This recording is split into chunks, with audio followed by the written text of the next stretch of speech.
It's always nice to get a bit of a breather from the racing because you get to refocus and then come into the second half, treat it like you're starting from scratch once again.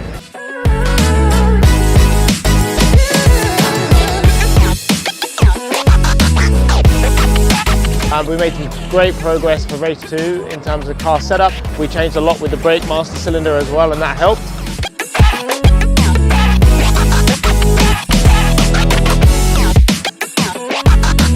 We'll wait and see. As I said, it's been a learning day, but by the time we get to Snetterton, for example, we should know where we're at.